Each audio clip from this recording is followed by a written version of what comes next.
Hoje nós iremos fazer um estudo sobre Jean-Jacques Rousseau, que ele nasceu em 1712, né?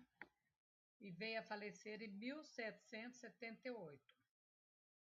Nesse artigo, nós iremos falar sobre a vida e a obra de Rousseau e também das críticas severas que ele teve por parte dos seus amigos, né? Jean-Jacques Rousseau, ele não teve uma formação acadêmica formal, como outros filósofos da sua época. Na verdade, a sua vida escolar foi bastante irregular. Ele nasceu em Genebra em 1712 e perdeu a mãe logo depois do parto. O pai era um relojoeiro. O ensinou a ler desde pequeno. E Rousseau teve contato precoce com clássicos como Plutarco, que era muito em moda naquela época, né? Mas a sua educação foi caseira e autodidata. Ele foi aprendiz de gravador, mas abandonou. Viveu como secretário, preceptor, copista de música e funcionário público, sempre aprendendo sozinho. Só mais tarde, por conta própria, ele mergulhou em leituras de filosofia e se achou nessa área. Música e política, que o atraía bastante. Ou seja, Rousseau, ele nunca frequentou uma universidade, nem teve uma formação acadêmica sistema. Ele é um filósofo autodidata, o que implica em parte seu estilo, muito original, mas também contraditório e às vezes pouco fundamentado em métodos rigorosos, já que ele estudou praticamente sozinho. Só mais tarde, por conta própria, ele mergulhou em leitura de filosofia, música, né? E política, se aprofundando mais. Ou seja, Rousseau, ele tinha muita força de vontade. Ele era um homem profundamente revoltado e ressentido com a sociedade, com as instituições, com a religião e até com os próprios colegas intelectuais. Isso transparece muito no Emílio. O Emílio foi uma personagem criada por ele nos livros que ele escreveu, que ele não soa como um manual equilibrado de educação, mas como um manifesto cheio de críticas e indelizações pelo ensino da época. Rousseau foi grandemente influenciado por Locke e, através dele, ele se ligou a Rabelais e a Montaigne. Esse parentesco espiritual dispõe a edificar sobre o naturalismo e a sua doutrina da educação, já que Montaigne, como ele morava num castelo, ele adorava a natureza, né? E o Rabelais também.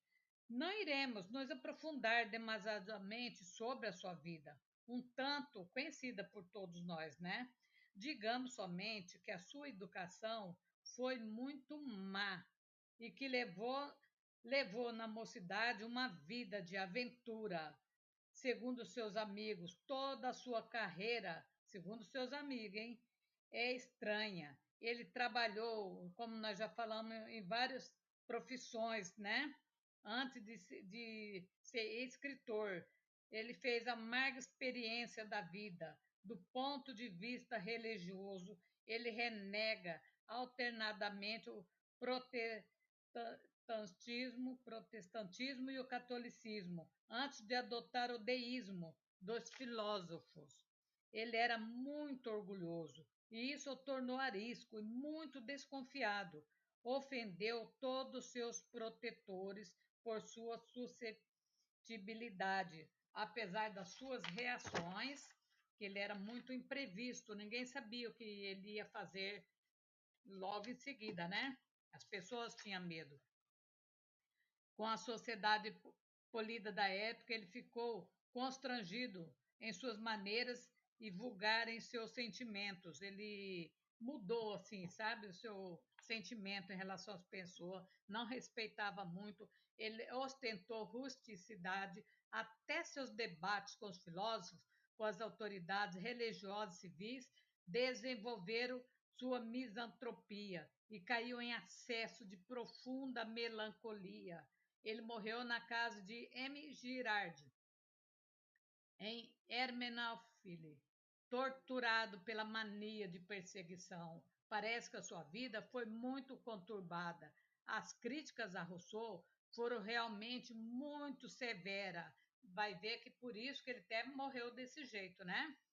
Embora ele tenha falado muitas vezes sobre virtudes e fazia apelo às pessoas para terem consciência sobre esse assunto, ele estava muito longe de ser um homem virtuoso.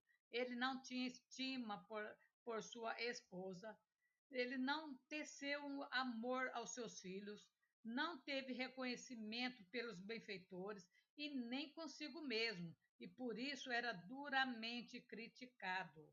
Isso deixava ele mais revoltado ainda, hein, gente? Quais suas obras pedagógicas? O Emílio, romance filosófico que ele escreveu em 1762, Rousseau já escrevera um projeto para a educação. Foi muito criticado na época.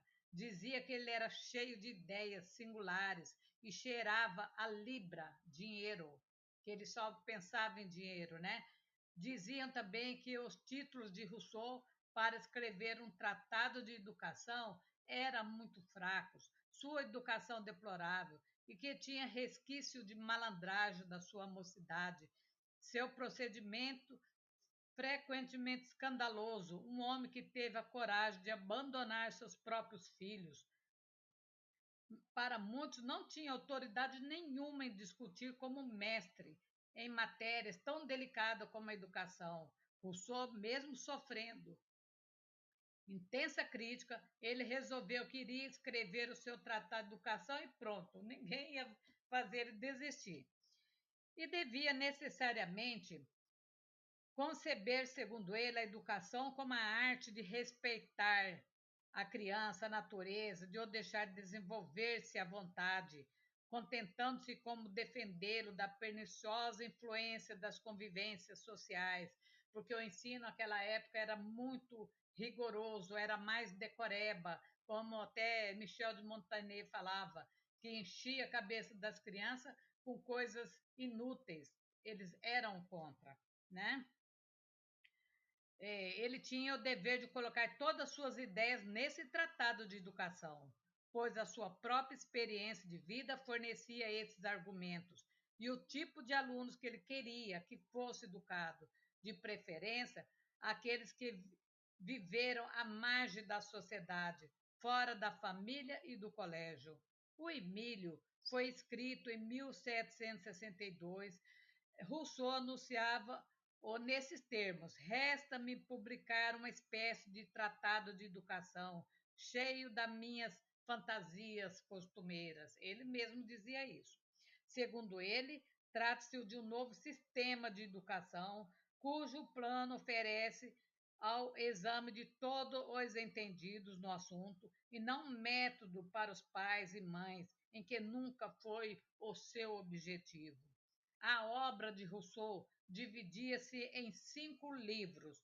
Livro 1 trata-se dos primeiros anos da criança. Rousseau isola a criança para proteger contra tudo que a rodeia, até dos seus próprios pais, para que não os encha de mimos e venha manifestar atitudes que sejam desaprovadas.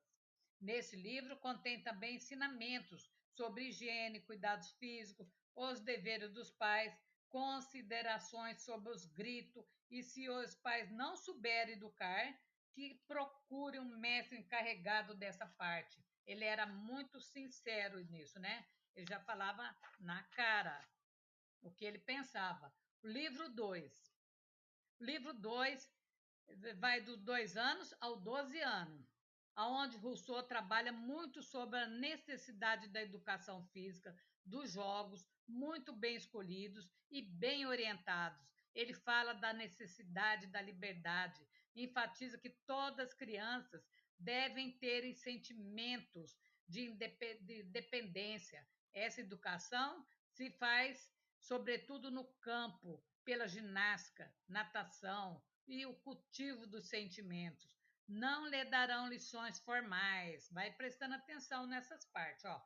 Não lhe darão educações formais.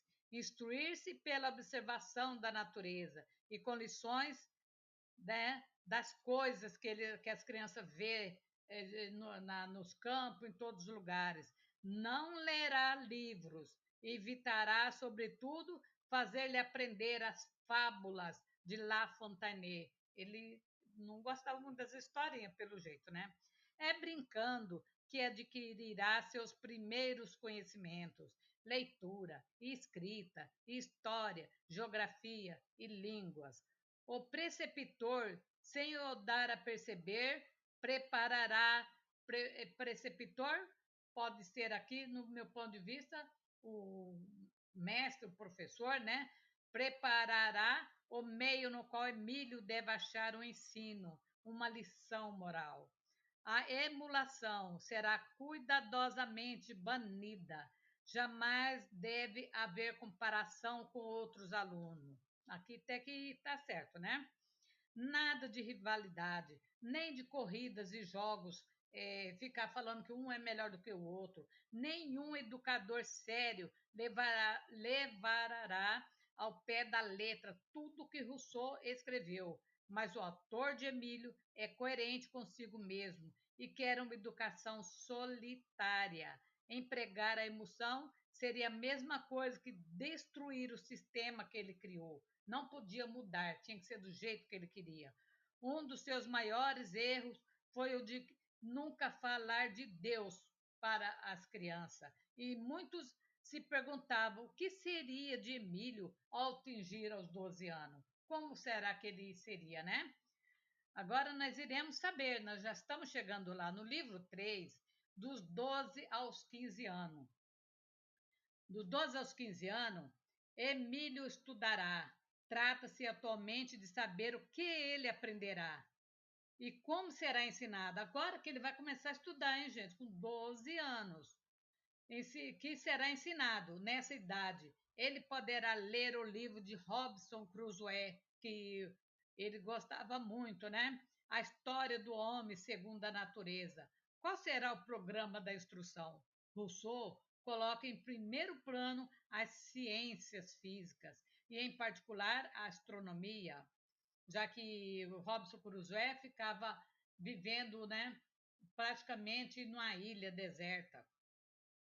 Essa ciência é útil no sentido positivo da palavra, pode elevar a alma, mas a quem se o aluno ainda não conhece Deus, o Criador do universo, como será? Emílio estudará a geografia, mas praticamente pelas viagens. Para que mapas e esferas? Se ele poderia viajar, mas no meu ponto de vista, acho que muitos não tinham nem condição de viajar, né, gente? Agora, se não der para nós continuarmos, terminar o livro, eu vou fazer tudo. Nós continuaremos na segunda parte, tá? Começam por mostrar-lhe o próprio objeto.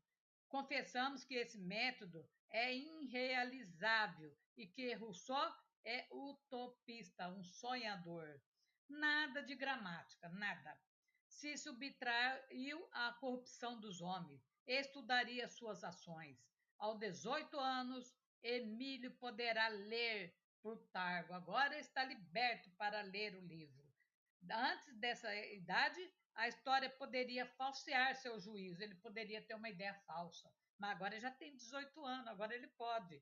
Mas o preceptor não está ali para retificá-lo? É uma pergunta. Aos 15 anos, né? Aos 15 anos, Emílio é, conhecerá pouca coisa, pois ignorará a história, a literatura, as línguas, os seus deveres e seu destino. Até os 15 anos ele estava praticamente ainda, né, sem saber muita coisa. Em compensação, ele saberá um ofício, o de marceneiro, Mostrará com isso que o trabalho é um dever estrito, ao qual ninguém poderá deixar de lado, a não ser que se tenha uma grande fortuna, que você nunca vai precisar trabalhar, você não precisa ter uma profissão, né? No livro 4, dos 15 aos 20 anos, Emílio tornará a ser um ser amoroso e sensível, formado pelo corpo, seus sentimentos, seu entendimento. Falta formar-lhe o seu coração. E no livro quinto? No livro quinto, a última parte do romance é consagrada à educação de Sofia, destinada a ser esposa de Emílio. Será criada pela família e sua instrução, vai vendo, hein? E sua instrução das mais sumária, o básico. A mulher instruída, segundo Rousseau, é o flagelo do marido, dos filhos, da família. Quanto menos ela soubesse, melhor. Ó, isso aqui, gente, é num livro, vou falar depois para vocês, é um dos primeiros livros, hein? Depois, vários autores foi melhorando. Todos os estudos serão baseados na utilidade doméstica. Ela deve ser virtuosa, meiga, dócil e elegante. Nada de saber muita coisa, nada. Segundo os críticos da época, as ideias de Emílio foram muito grandes. Ele leva as coisas ao extremo e a educação, segundo os críticos da época, é muito negativa, pois deixa o menino por si só, faz o que bem entende. As consequências dessa educação são numerosas, pois o menino terá o direito de incriminar os pais ou mestres que não interferiram para corrigir a sua educação quando jovem. Depois ia ficar cobrando. Como que ia cobrar uma coisa que eles mesmos deixaram, né? É difícil, né? Críticas severas, mas justas foram feitas a esse livro. O cardeal Gérdio e o padre Blanchard lhe assinaram os erros e o sofismo e provocou grande ruído. Muitos o criticaram pelas suas ideias antirreligiosas, foi até queimado em praça pública. O que hoje se chama de neutralidade, nós já vimos muito essa palavra, é a falta de religião na escola. Está no germe de Emílio, que está contido no sistema de educação de Rousseau. O que eu acabei de falar agora está na bibliografia do Rousseau, na 33ª edição de Paris, de 1891, chama Histoire critique des Doctrines Pedagógicas, volume 2, de La Educação de la Natureza. Aí depois nós vamos parar aqui, nós iremos depois prosseguir na segunda parte do livro. Nós vamos aprofundar um pouquinho mais. Esse estudo foi baseado em pesquisas, tá? Para quem gosta de aprofundar, né, nas pesquisas dos grandes teóricos, é ótimo. Depois nós vamos ver quem mudou essa história de Emílio e modificou e se deu muito bem, tá bom? Então, essa é a primeira parte do nosso estudo. Continuaremos na segunda parte, no próximo capítulo, tá? Agradeço por vocês terem assistido, espero que vocês tenham gostado da história e iremos retornar logo em seguida com a segunda parte. Obrigado por você estar ouvindo.